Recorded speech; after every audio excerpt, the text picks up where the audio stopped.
All right, Coach, just kind of reflect on the overall performance at Cincinnati, just kind of what you saw from your defense.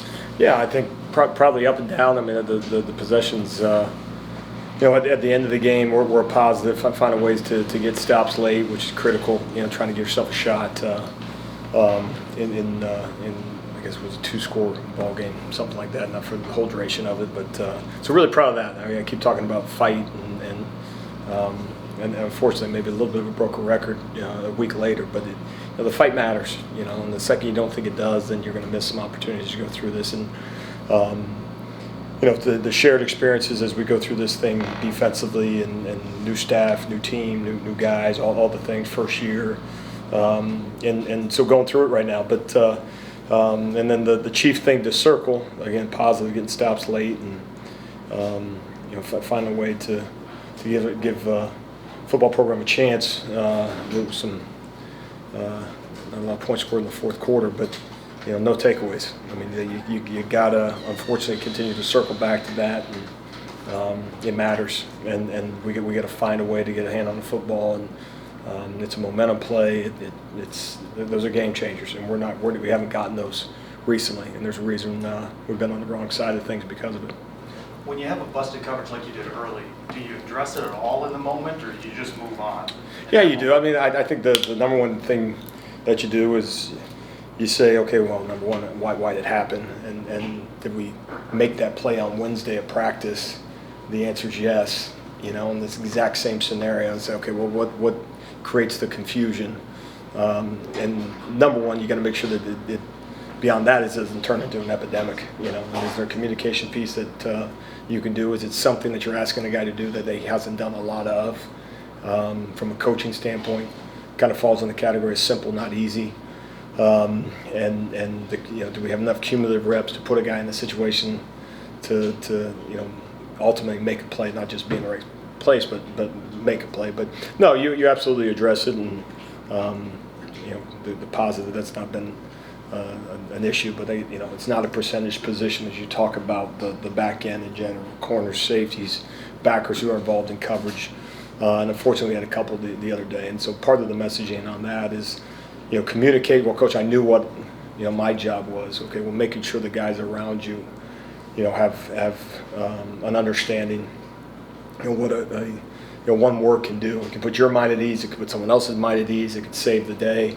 Sometimes the life you save is your own. You kind of remind yourself of something in the moment.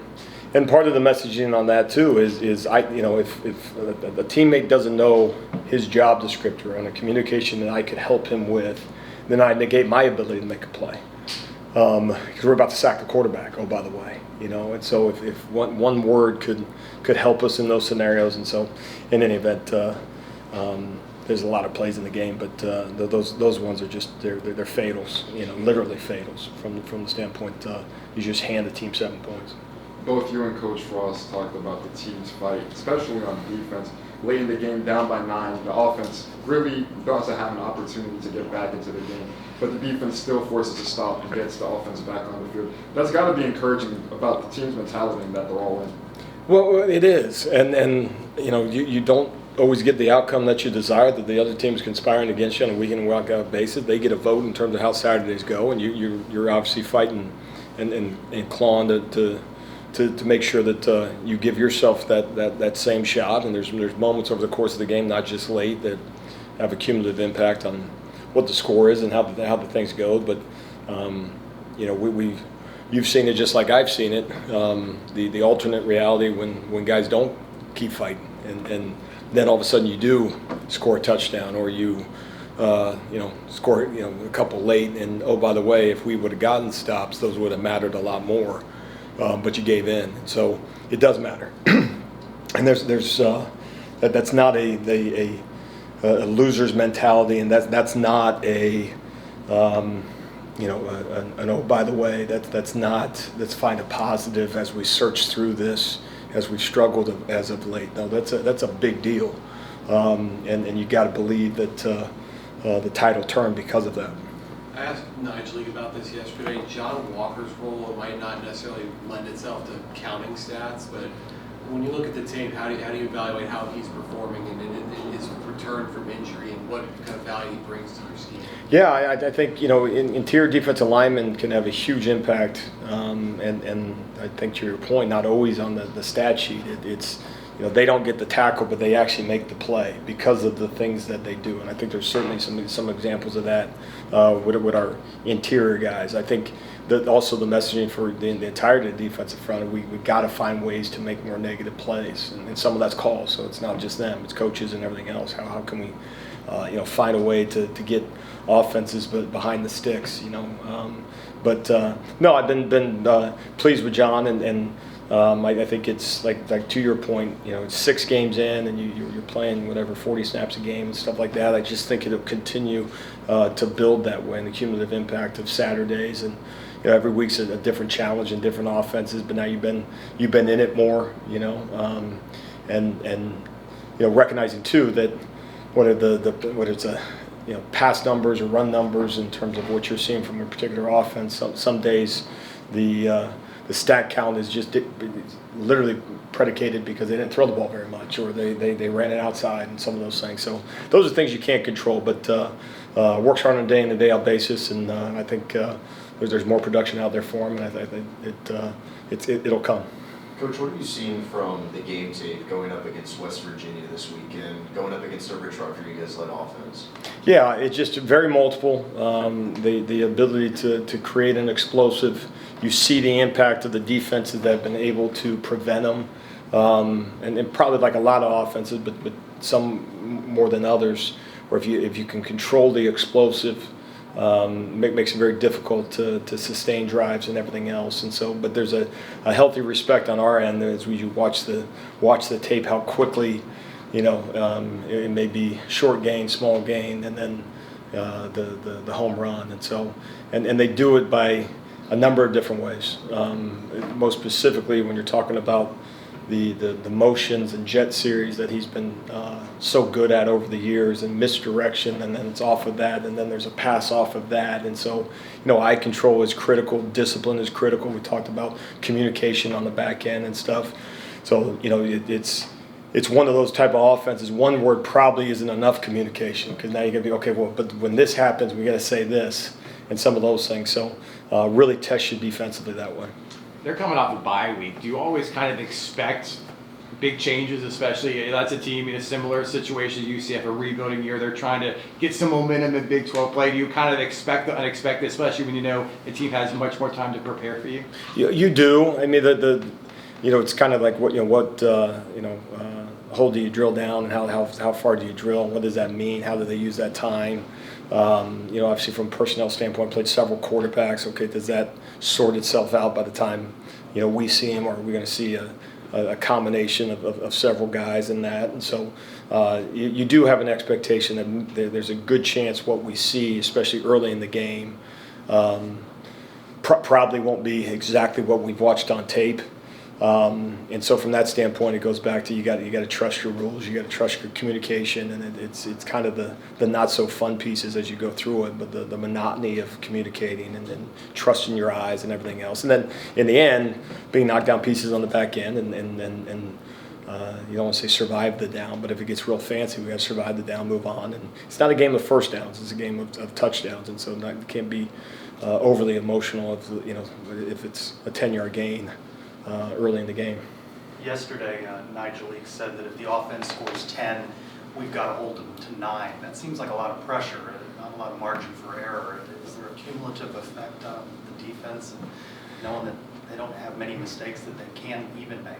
Well, I'm number one. I'm glad he said it. I'm glad that those are his words, not mine. Although I would echo that. That's sport. There's times, and we joke about baseball in here. I know that it's 1-0. Well, guess what? That's the requirement of the pitcher on that particular. It's the same thing in basketball. If they're hitting threes. Well, we got to respond a certain way. And so they be sometimes they're fall away threes, but we got to somehow equal that, and vice versa. And so our number one goal, goal on a week-in-week basis is to hold the opponents to one less point than we score. That's it. That's sport. Now everything else is, talking about the standards and stats, and they all matter. But there's one in particular that hits you over the face when you don't get it, and that's the win-loss column. And so I think you got an experienced guy that kind of gets that.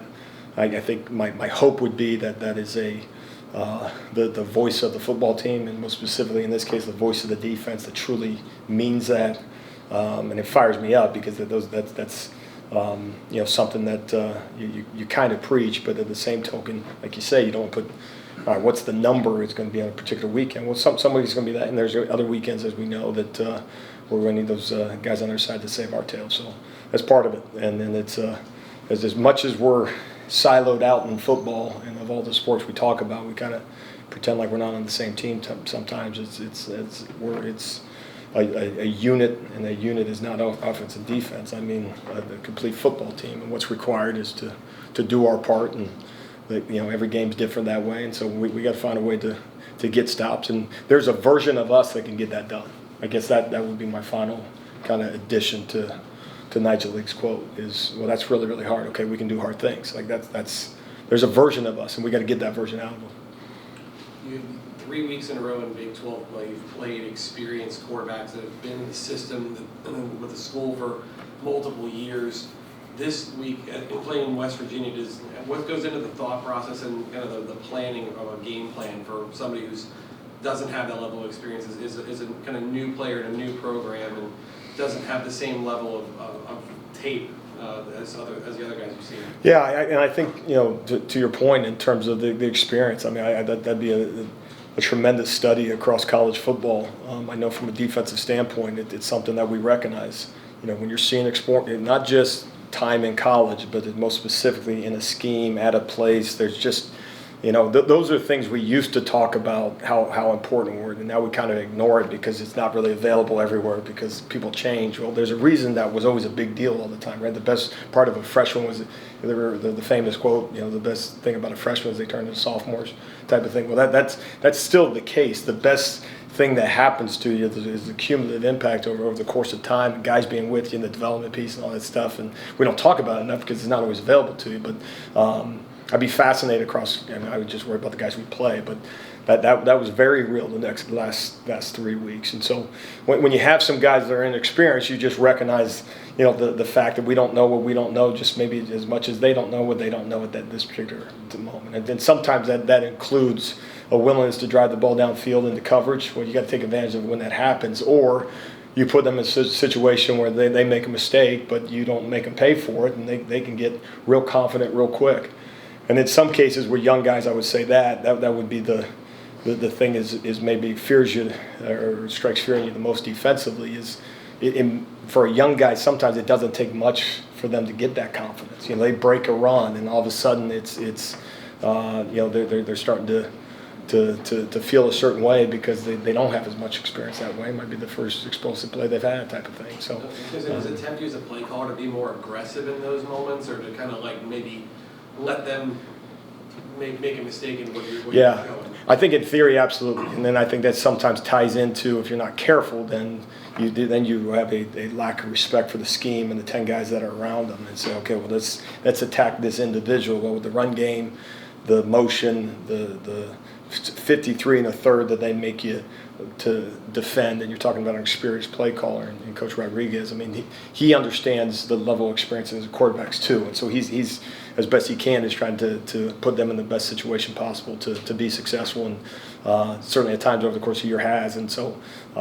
there's that mix. I mean, it's probably be a long answer, but taking your shots that way, but also have a respect for the other 10 and the deception piece of all that goes on to it.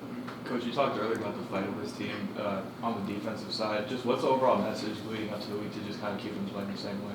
Yeah, I think a couple of different things. I think that number one, you never know when greatness is around the corner. It doesn't announce itself. It doesn't tap you on the shoulder and say, okay, this is the week.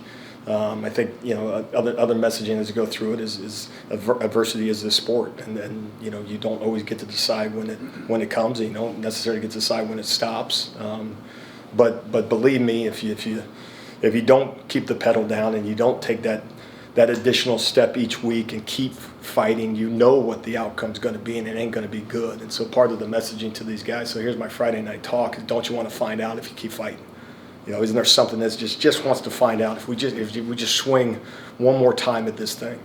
what type of momentum we can create, and can we find a way to play our best ball game this Saturday? And that would be the final piece of it. There's a better version of us that we haven't seen yet. And again, it includes most specifically takeaways defensively. And the only way you do is put a good work week together. We had a good Tuesday, and so there's a lot of messaging going on. But fight would be at the top of it. Coach, kind of on that note, broad question, midway point through the season, how do you evaluate your defense so far?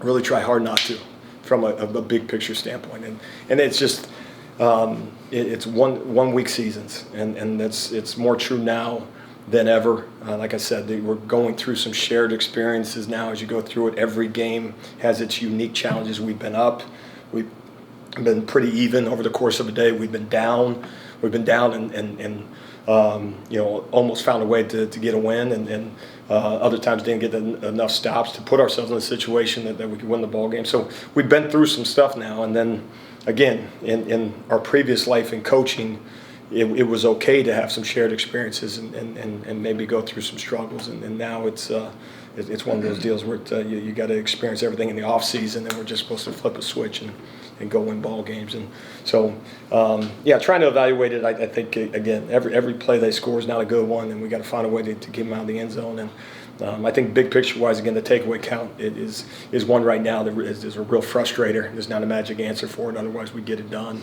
And then making sure that again that we be really frustrated right now if we weren't fighting and finishing football games. And so recognizing that and giving a lot of credit to the kids again gives you hope and gives you some confidence moving forward. Anything else? Thanks, Coach. All right, thanks guys. Thank you. Appreciate it.